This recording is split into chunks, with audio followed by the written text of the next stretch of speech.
Bet on Bears fans, another edition of the Chicago Bears podcast coming your way. Pat, the designer, Shea Norling in on a Friday. He's got that look.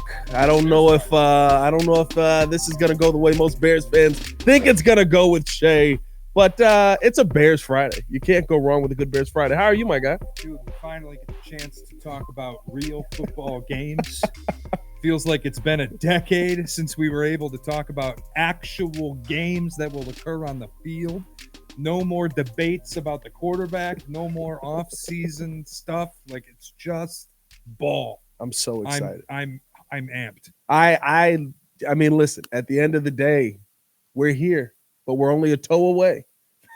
Just like the Ravens. Oh my God. We're 3 days in, only a toe away, my guy. Poor Isaiah Likely. He played so well just to come that short. You know what? I felt poor Isaiah Likely all until the post-game pressers. There's one Bear you don't poke. What is he doing, dude? There's one Bear you don't poke. Goodness. Yeah, I mean, I guarantee he does not play well in that playoff game if they get to a playoff game versus the Chiefs. The idea you're going to come out after that and talk about, if that's the best they got, good luck in the postseason, buddy. It's 2 straight. You just got tagged. Like, I don't know what to tell you. That's not going to work. The best. Do not go after the Chiefs. The best they got, which is my favorite thing about it, because it was like, you mean a really dominant defense that kind of had your quarterback in hell all day, and then an offense that your defense couldn't slow down?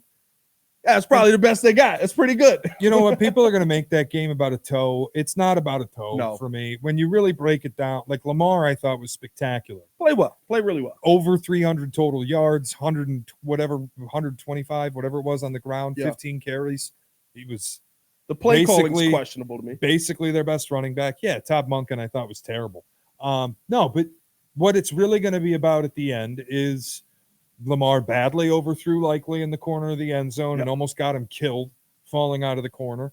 And then Lamar really boofed a throw to Zay Flowers wide open in the back of the end zone. And I don't care what Lamar wants to tell me after the game, that the throw wasn't for Zay Flowers. It was intended for somebody else. Dude, look at the camera angle from behind Lamar Jackson when he throws the football. Zay Flowers is right in front of him, wide open in the middle of the end zone, and he just missed. Yeah, it's okay. You missed. Yeah, that was one of the worst that I've seen, because it was literally like both plays tie that ball game up.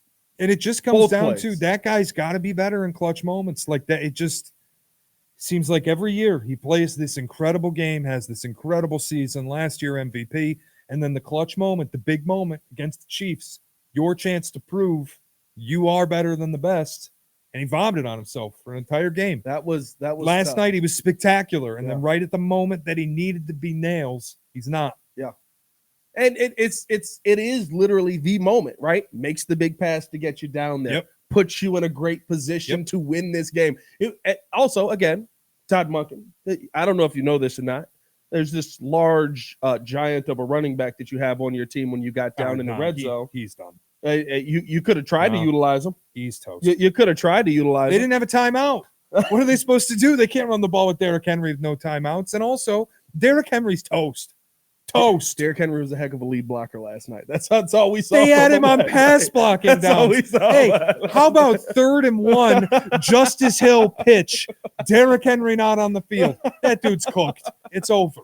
And that's 30 years old to make it that far as a running back. Congratulations. Yeah. He's just the workload's been too much. I gotta see more before I say he's cooked. I'm a big King Henry guy, but can we agree? It looked bad. Can we agree? Bad. Mark Andrews dropped the rose on the casket. Good night, my friend. Yes, I get it. You're only 29, but you've had 1 million concussions and 2 bad knees. That's all. Yeah, that'll be all for Mark Andrews. That was probably done last night when you saw Isaiah Likely just like go out there and do the Lamar, right? When he did a little stop and lets the guy go past, runs in the end zone. It was like, ooh, I felt nail in the coffin right there. Yep. As a shout out to all those people who drafted Mark Andrews high in the fantasy leagues out there. My week 1 matchup in one of my leagues, I'm going against somebody with Mark Andrews. That guy is not a happy camper this morning. He is very upset. The first thing somebody said in our chat this morning was like, anybody want Mark Andrews? I was like, I'll trade you Geno Smith for him. I got the same just text. to see. I'm like, no, I'm good. Just to see. You never know. You know you'll get that Mark Andrews game or two. You never know. But hey, the thing is, football's back. We're excited. We get basically 4 straight days of football. The NFL said, we don't care what else you got going on over your weekend. Thursday, Friday, Saturday, Sunday, we're going to monopolize all of it. Hope you have Peacock. I am a subscriber to Xfinity. I think we get it free. Look at you. So shout out to Xfinity on that one. If you ever want to, fancy guy over if here. you ever want to tap in and sponsor the pod, we would appreciate that. Because I do get Peacock free, so I'll be watching it. I'll be tuned in, and I got NFL Plus, so I got a few ways to watch the game. There you go. I got a few ways to watch the game, but football being back, that means the Bears are back this Sunday. That means, like you said, we get to answer all of the questions that we've been waiting and talking about for so long. And my God, never give us a Hall of Fame game again. We did not need that extra week of preseason. It has been so long up at training camp. So the players are sick of training camp. Titans, Bears this Sunday. Got to preview the game. Got to start off on the offensive side. Okay. Caleb Williams getting his first opportunity to play 4 quarters. What are you looking for from Caleb Williams in this game? Like, of course, everybody has high expectations. You want to see him CJ Stroud this thing and hit the ground running. But week 1, what do you need to see from Caleb Williams? I would prefer not turning the ball over. Don't go nuts targeting L'Jarius Sneed, who I imagine is going to catch DJ Moore in most of the formations. I don't need you to go crazy throwing the football. Honestly, here's what I need. And this is going to sound lame. It's like kind of just the soft excuse way to get out of it. Win the game. I don't care how pretty it is. You don't get style points. This isn't college football. You don't need to blow somebody out. Yeah. Just go win the game. I don't need to see you throw for 300 yards and 4 touchdowns. If you can do 250 and 1, I will be elated if it results in a win. If you can do 250 and 2, I'd be over the moon.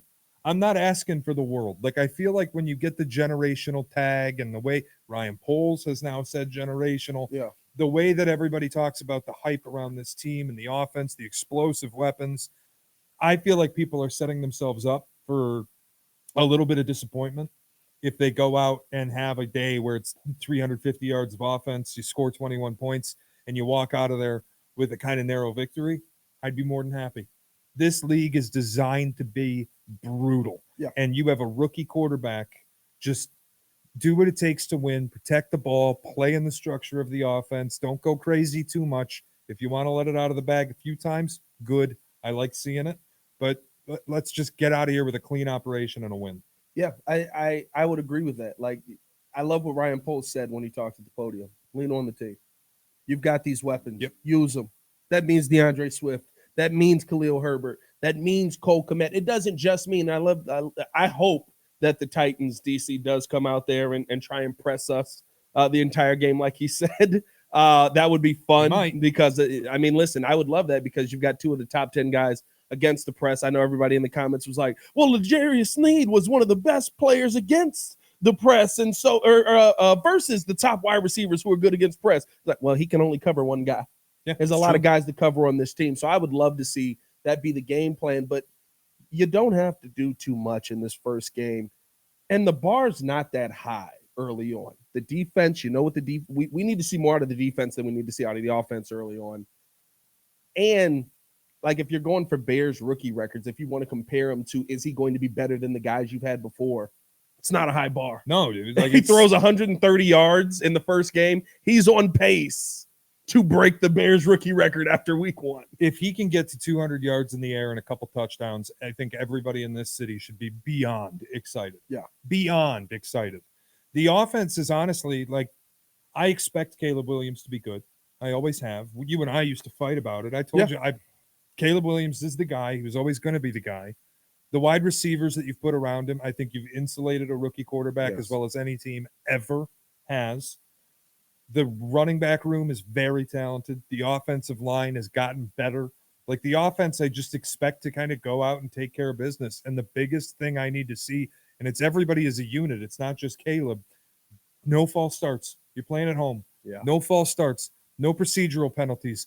For the love of fucking God, if I see an illegal procedure on anybody on that line, like Ronnie Stanley, I get the penalty's dumb, But when you get called for it 5 times, back up. Like, get on the line. Yeah. Make the adjustment and figure it out. So if it gets called once for the Bears, and it probably will because it's this point of emphasis. This is their point of emphasis to start the season. Adjust and just squeeze up as far as you have to. Line up, be right, be ready. Don't do stupid stuff. Yeah. Don't make dumb errors. Have it look clean and get out with a win. Yeah, I mean, listen, you think about last season, right? We talked about how prepared we wanted to see the Bears be. We talked about, like they didn't play at all in training camp, really. They didn't play at all in preseason. That was really. all different. And we're sitting there going, okay, well, show us something. And Yeah. the season starts on a false start, and every Bears fan in the world was ready to rip Matt Eberflus apart. Not again. Everything has been different this season. I've said it. I went into training camp this year going, I am going to be judging Matt Eberflus as harshly as he's ever been judged, because if you do what you did last year, you didn't learn from your mistakes.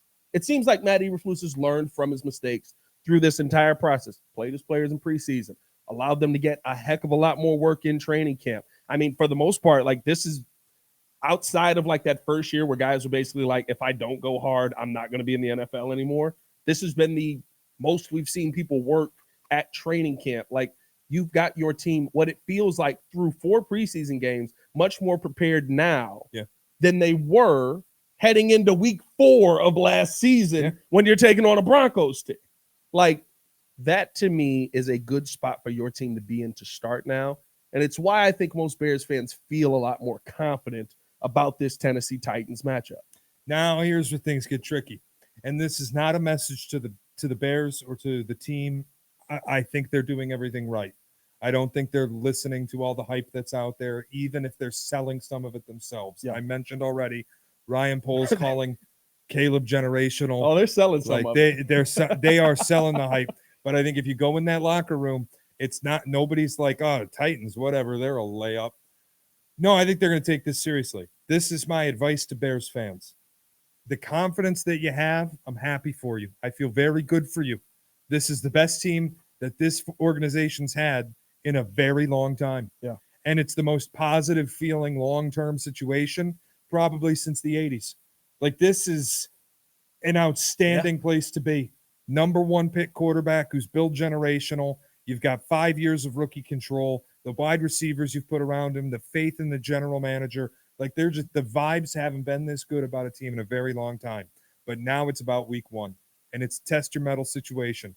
And I think a lot of Bears fans have spent this offseason, since the schedule came out in May, looking at this and talking about, oh, Titans week 1, we got a layup, bad team, bad quarterback, Will Levis, they're kind of in a tank situation. Stop. No, stop. They aren't. No. They are much more similar to Tampa Bay a year ago than they are to New England right now. This Tennessee team spent all offseason hearing from national media how ugly they are, how they aren't attractive enough to pick up a date at the bar. Problem is, they weren't listening. They went out, traded assets to get L'Jarius Sneed. They went out and signed Tony Pollard, who might not be great anymore, but still a decent running back, productive. Whatever you want to say about fantasy Tony Pollard, I don't care. He's a running back on the field in the National Football League. He can be productive in spurts. Tyjae Spears, who they drafted, it'll be a rotational room. They also signed Calvin Ridley, helps a young quarterback with a surefire target on the outside. The wide receiver room is far from terrible. By the way, how about 2 tackles in Peter Skoronski and J.C. Latham, who are both maulers? And then the defense. Go and add on the defensive line, add in your linebacker room. I already mentioned L'Jarius Sneed. They don't buy what everybody nationally is selling, that they suck. It's a lot like Tampa last year. Tampa a year ago, everybody's telling them, you're done. Brady left you. It's over. Problem is, they went out, signed a bunch of pieces. They didn't behave like a team that thought they stunk. They won their division. Be very careful just walking into this game on Sunday. I'm not telling you should be scared. You're a grown man with a mortgage, a wife, kids, a life. It's not all about football. Don't be scared your team might lose. I want to make sure I get the message out to Bears fans. You don't walk into this going, we're going to freight train them. That ain't the NFL. No, I agree with you 100%. I've said the same thing about the Titans because I think that people overlook the Titans have kind of done. I don't think the talent is the same level, what they've kind of done for Will Levis, what Ryan Poles has done for Caleb Williams. Let's go get him D-Hop. Now, D-Hop dealing with what he said was an MCL tear. So he's been working through that. He was limited at practice. I don't know if he's going to play or not, but MCL tear doesn't sound like you're going to play, right. But we'll see. You got D-Hop in the building. You got Tyler Boyd. You've got Calvin Ridley. You've got Tony. Like, there's weapons for Will Levis to go to. There's an offensive line in front of Will Levis. I love the fact that we sit here and we go, we're going to get after Will Levis. We're going to put pressure on him and we're going to make him scared. We couldn't do that last season for Joe Flacco. We remember that, right? Like, we had Montez Sweat on the team. 300 plus passing yards, game you needed to win. We couldn't do that last year for Joe Flacco. Now, at that game, I don't believe Jalen Johnson played. Tyreek Stevenson had a tough game that game as well. There were some injuries there, but like, you have to, if you give quarterbacks in this league time to process, they can kill you. It doesn't matter who the QB is. Well, I shouldn't say that. Like, Mitch might not kill you. But for the most part, with most of these quarterbacks, if they're given time, they will process what's being seen. Your DBs can only cover for so long, and somebody will get open. And Will Levis is talented enough to find an open man in the middle of the field. That's where it gets dangerous. I won't sell to anybody Will Levis is some stud. Like, no, I'm not at telling all. you he's a top 15 QB, but if you ask scouts, he's got the strongest arm in the NFL. So do not get burned, because he'll hit guys deep, and he has the ability to rip it over the middle of the field if there's guys open. And, like, just honestly, the other thing too, they remind me in process and maybe not in result very much of what Poles and the Bears tried to do for Fields last year. Yeah. In that you're going out and acquiring pieces to make the football team better and really to give yourself a fair evaluation of what you have in Will Levis. Yeah. Will Levis might be terrible. Will Levis might be really good. Nobody has the answer. I don't have a crystal ball, but that is the process that they're going with. And last year's Bears were a pain in the fucking ass to play against. They were one of those annoying teams that you knew on a Sunday were going to give you hell. Ask Detroit, ask Cleveland, ask Denver, and a lot of those games ended with bad results, but the process to get there was, damn, this team is pesky. And I think the Titans are in that same kind of vein. Yeah. Again, I'm not telling you I think the Bears are going to lose. I don't. I think they win this game. But when I look at the point spread, 4.5 points, now down to 3.5, I'm sorry. What have you done to earn laying north of a field goal with a rookie quarterback making his debut against anybody? You're at home. That's the defense. It's 100% the defense. I'd just be very careful. That's the NFL is not built on blowouts. It's built on field goals. 100%. No, I think what it is too, and it has to show up. It's the one that, listen, the offense, not to say I'm willing to sit here and say that you shouldn't be productive, but we can give time to the offense. You can have a 250 passing yard day, 80 yards on the ground, and go, all right, not the best day, not the worst day. The defense, there's no time. The defense, you got to hit the ground running. You have to get after it. Javon Dexter, I need to see you being the 3 technique of the future, because that's what you are being billed at. I need to see you pushing the pocket, forcing the center into Will Levis's lap, so he has to choose whether he's going to the left for either Austin Booker or maybe DeMarcus Walker if he actually ends up playing in the game. He's on the injury report is limited right now with a groin, or he's running into the lap of Montez Sweat, who, by the way, is an absolute dog on the other side. He's your best. I don't care what anyone says.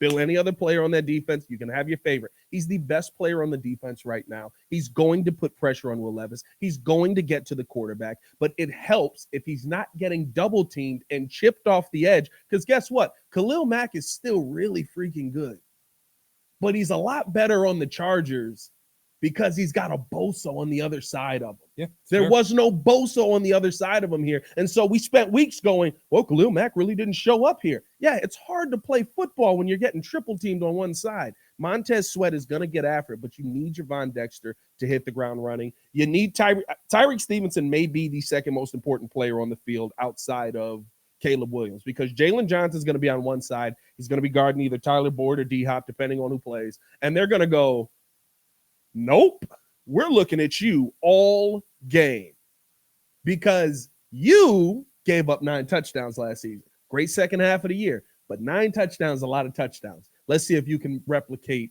what you did at the second half of the season to start this season here. Yeah, I think it's going to be a lot of those guys. Like, most of my questions It's funny because we talk about the expectations for the offense and what they built and what we want them to look like and what we want to see. On the offense, my biggest question is going to be the offensive line. And it's kind of the same deal on defense. Like, if I've got one question left on this Bears team that I need answered week 1, week 2, week 3, it is, what do your trenches look like? It's the only spot on the field where I think you still have holes. So I don't want to see Caleb getting sped up in situations where he doesn't need to be, because somebody on that line, whoever it is allowing pressures or hurries or whatever. And similarly, it can't be Montez Sweat and nobody and just hoping for coverage sacks.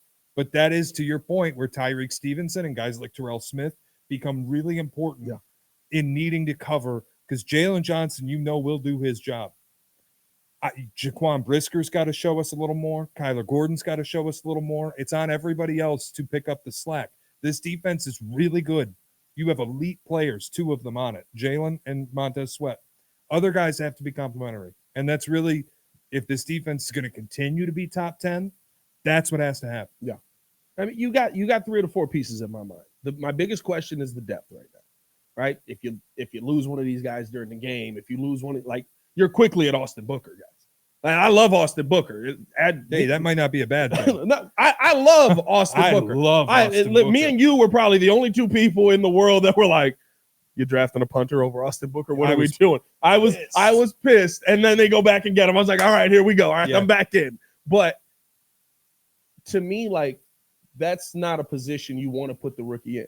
The best spot that you have him in right now is you've got DeMarcus Walker ahead of him. You've got Montez Sweat ahead of him. He can figure it out. He can learn as time goes on. You don't want to put him in a spot where it's back against the wall. Now, I think he can thrive in it. I think he's that kind of player. But you don't want to put that guy in that spot where it's back up against the wall, figure out how to play, or we lose this game because we're not getting pressure. Now, what's interesting, DeMarcus Walker popped up on the injury report yesterday already. Yeah. So we may see a lot of Austin Booker, which honestly, dude, I'm excited about because I love him as a player. Yes. And I think he can be a difference maker opposite Montez Sweat.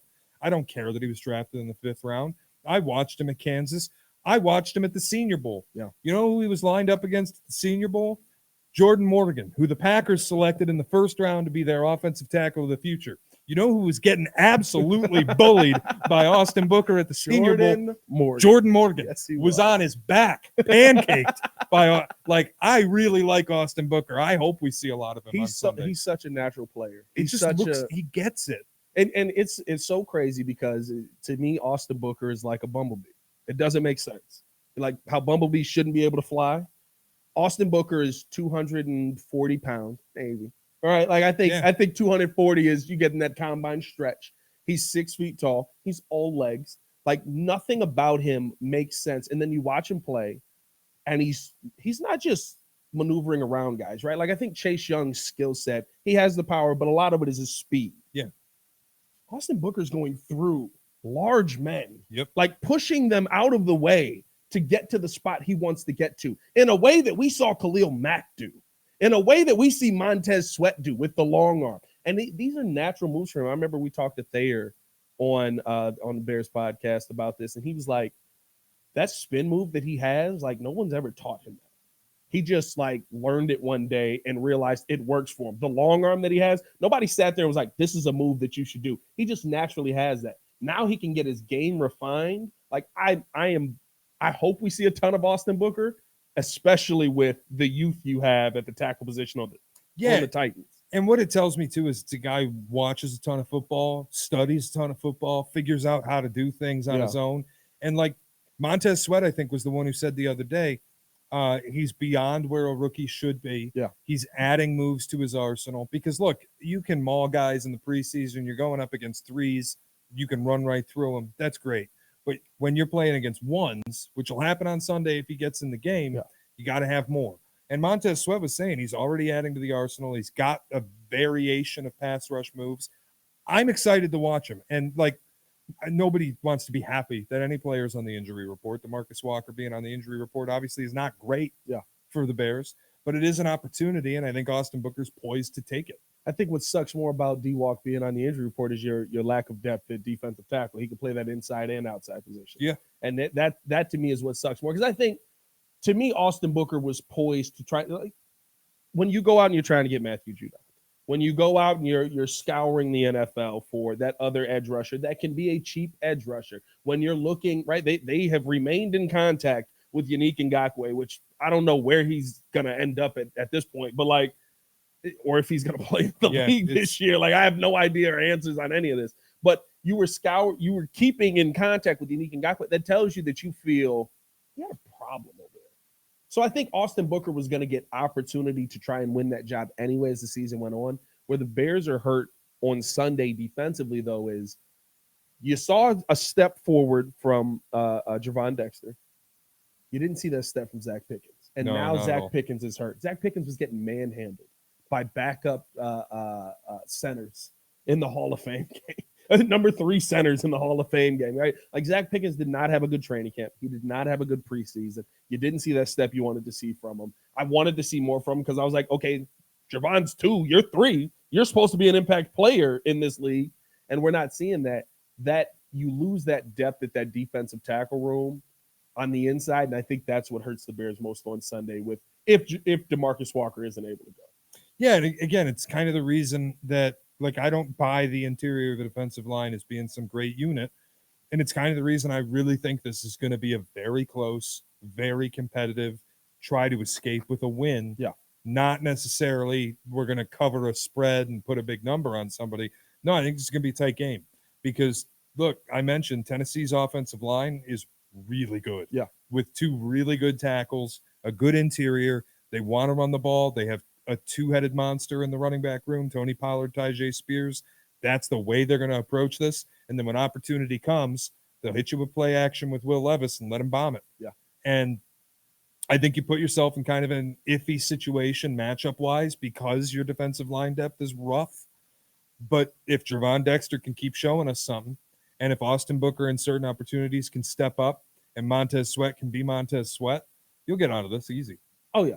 I think here's the thing, too. When you look at what it comes down to, Matt Eberflus, you can't do what you did last year. Again, this is another – like, I love what I've seen through training camp. I love what I saw in the preseason. Now, is this your number one thing that you need to see is, like, Matt Eberflus can't blow games late? Well, not even that. You got to be able to adjust.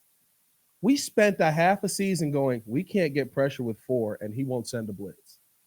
That's going to be different. Like, if the preseason's any indication, they're going to blitz their ass off. And that's what my hope is. Be able to. I know you want to get pressure with 4. This is your want. I would love to see you get pressure with 4 because if you get pressure with 4, that's when this defense is at its best. But if you can't get pressure with 4, I don't need to see 3 quarters of you not getting pressure with 4 and then you blitz in the 4th quarter. Make the adjustments quicker. Make the adjustments on the fly. I need to see that from both coaching staffs because even on the other side with Shane Waldron was a guy that was very committed to just keeping that ball in the air, whether it was ugly or not. Sometimes you got to put it on the ground. I just want to see this Bears team make those adjustments quicker this season. Last season, it's not even like it was slow in a game.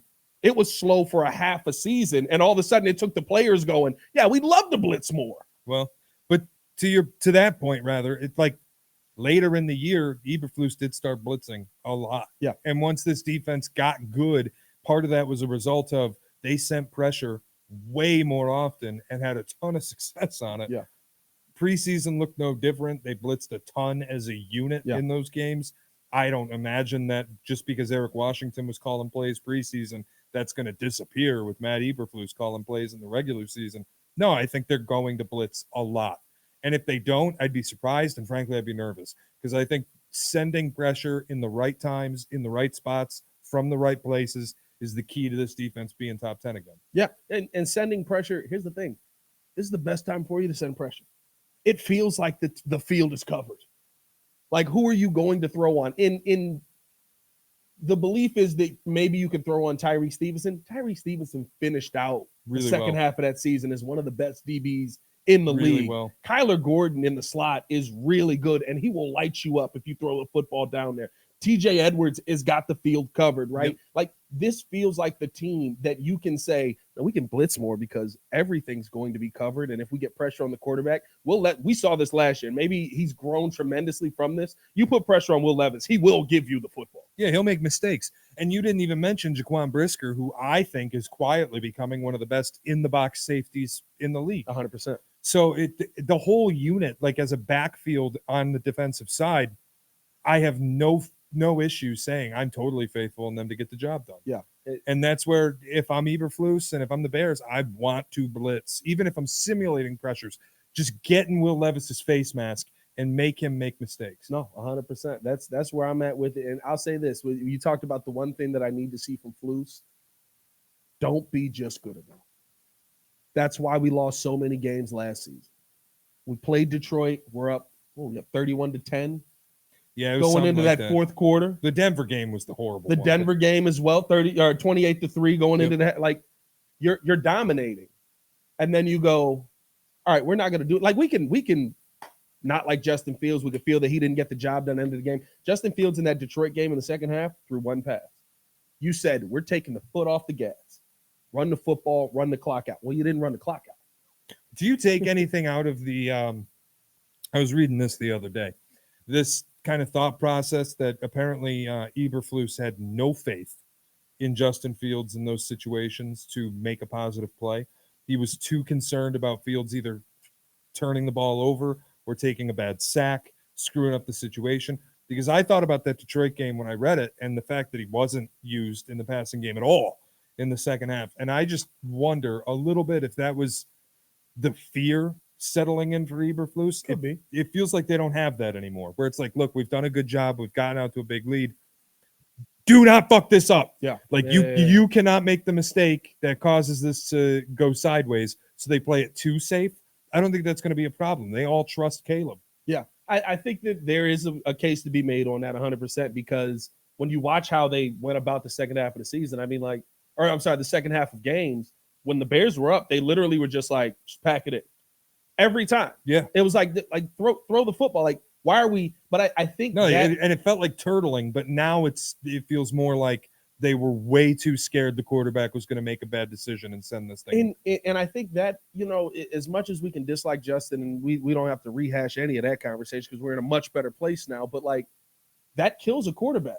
Oh, absolutely. That will destroy a quarterback. I'm not making the point that it was the right thing to do. Yeah. I'm just making the point that it feels that's what they were doing. 100%. And I think that the whole season I was just like, what are you scared of? Are you scared of scoring too many points? Are you scared of like this massive turnover when you're up in huge moments, which then you put them in a position? And I think that's why I say this season you can't do it scared, because what you do is with Caleb Williams, you will put Caleb Williams in Superman positions. And maybe he is Superman. I hope he's Superman. I hope that he can be Tom Brady with 2 minutes to go. I hope that he's Aaron Rodgers with 30 seconds on the clock, and everyone on the other sideline goes, we left him 30 seconds. Like you remember those moments where it would be like coaches would be actively going, don't score a touchdown, because if you score a touchdown, we're only up 4 and you give the ball back to Aaron Rodgers with a minute. You have to go down at the 1. Like, I remember those moments vividly, and then Aaron Rodgers would go down, and he'd rip your heart out, and I hope that Caleb is that guy. But at the end of the day, that's not the position you want to put your players in, offensive or defensive, and Flus did that probably 6 games last season. And, I mean, the problem is you can't cause those situations. So if you go up big on Tennessee, and I don't think that you will, but if you do, just Sunday goes like a dream, and you're up 21-0, leave your foot on the gas, because you get very few opportunities to blow people out. I think Cole Kmet just said it. There might be 2-3 games a year where you just run somebody off the field. Yeah. The rest of them, you're going to be playing within about 3 points. That's just the league. Like, you bring up Aaron Rodgers back in the don't score because he's got too much time. I got bad news. That's the NFL. That was last night, and it was Chiefs and Ravens. That at the end of the game, you give Lamar a minute and 48 seconds. He's going to work his way down the field. Didn't finish the drive. That's just what the NFL is. And as much as you're saying, I hope Caleb Williams is that guy, I will say Caleb Williams is that guy. Yeah. There's going to be 6 or 7 of those guys in the league at any given moment. Like right now, you could argue Jared Goff is one of those guys. Jordan Love is one of those guys. Like, it's not just Rodgers and Brady and Mahomes and Allen and whoever. There's a group of guys who you're like, okay, if they get the ball and there's a minute and a half left, we got a shot. Caleb's going to be one of them. He will. And you're going to be in those situations. It can't be a result of the head coach that you are. Yeah. If you're up 21-0 in a game You can't let it get to 21-17 and needing them, or God forbid you blow it fully 21-24 and you need the moment. Yeah. You just got to blow them out when you get there. That's the thing. And I think that's the one part with defensive coaches that kind of sucks. They rely on their defense. And it's not to say you shouldn't. I think the Bears have a defense you can do that with. But they will go, if it gets to 21-17, we're still good. Guess what? Last season, you weren't good. Yeah. When it got to 31-27, and all of a sudden you're like, we got to get a stop here, boys. You weren't good. Tremaine Edmonds is trying to make a tackle. He's falling the wrong way, and the drive continues. And honestly, I don't care how good your defense is. Kansas City, great example. Last night, the Chiefs' defense, one of the best in football. But when you start getting in the range of 65, 70, 75 snaps, I don't care how good you are. The end of that game, they were gassed. 100%. They were gassed to the point that Andy Reid's taking a timeout to stop things and get guys some water, hydrate them, get them a break. If you're out big, 10-point lead for Kansas City, and their offense comes off the field, they don't score. Got some questions about what went down on those drives. Yeah. Defense comes back on the field, and they are out of gas and struggling. It's just a bad position to put the team in. Yeah. And to me, that goes like Andy Reid last night. I would almost say and you can rarely say this about Andy Reid, but that he almost put the team in a bad position because of his unwillingness to hand the football off almost at all. Well, and I thought one thing you got to eat some clock, dog. One thing he did that was horrible was punt from the 40-yard line late in the game. Yeah. Giving the ball back to Baltimore. It ended up as a touchback. They get the ball in the 20. I thought that was a terrible decision. And that's Andy Reid. He's the best coach in football. 100%. John Harbaugh made some horrendous decisions last night. He does every year. He's one of the best coaches in football. 100%. These guys are going to make bad decisions. It's just Eberflus made some last year that were historic loss bad. They all felt fearful. I think you bringing up that article was great. They all felt fearful. You can't be afraid. Yeah. You've got a quarterback, man, and you have an opportunity with this team to win the ball on offense, to win the game on offense, rather. Get the critical first down, run the clock out, choke somebody out. Not everything's got to be done defensively.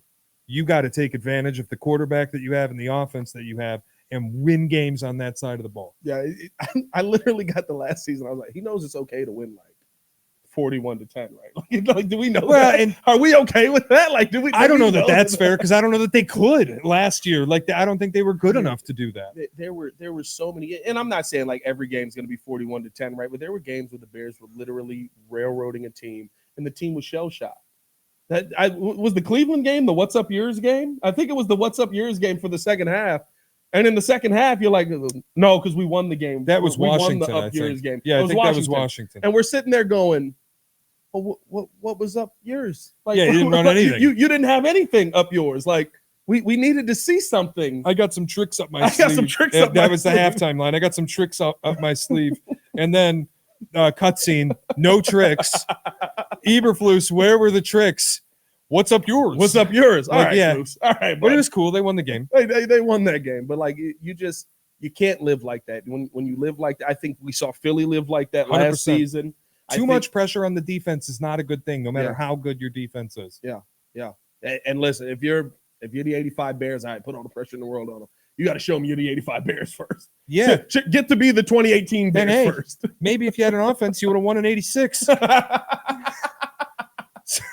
was an unfair shot right there. I'm just making the point.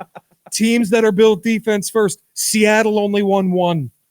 Teams that are built on defense, it's hard to make a dynasty. There's a reason the Patriots were built through the quarterback and built the dynasty. There's a reason the Chiefs are the dynasty now. It's offense first. Can we count Seattle only winning one, though? I don't want Pete Carroll, though. I love, have you seen this now? Nobody takes the blame for calling the pass. None of the coaches say they called a pass. So either Russell Wilson said, I'm passing the football on this final play, and I'm going to turn myself into a god, or somebody's lying. Yeah, I'm going to tell you right now. They're all lying. This is classic. I'm Spartacus. They either all take responsibility or nobody does. But I got to tell you, if you had the chance to either take responsibility for something and admit you're a complete dumbass. Yeah. Or everybody band together and nobody admit who did it. It's option 2. I love that we've gotten to the point where like beast mode like is more open about it now, and he's just like, bro, who made the decision? Who made the call? Like, I need to know now. That's such a great thing to me. Before we get out of here, Shea, hit that like button, subscribe to the page. By the way, leave a 5-star review. Y'all know what to do. I don't know if you saw this, but you being somebody who's been very high on Caleb Williams the entire time, I think the only issue you had with Caleb Williams was his head coach in college. Basically, Lincoln Riley babying him the entire time.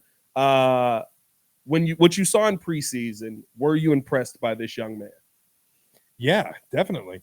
And I thought Belichick was being a little unfair. That's where I was going. Bill Belichick, who is he was 10 or 20. He wasn't second greatest coach of all time. Is we throwing him out? Greatest coach? What did he have? 4 drops?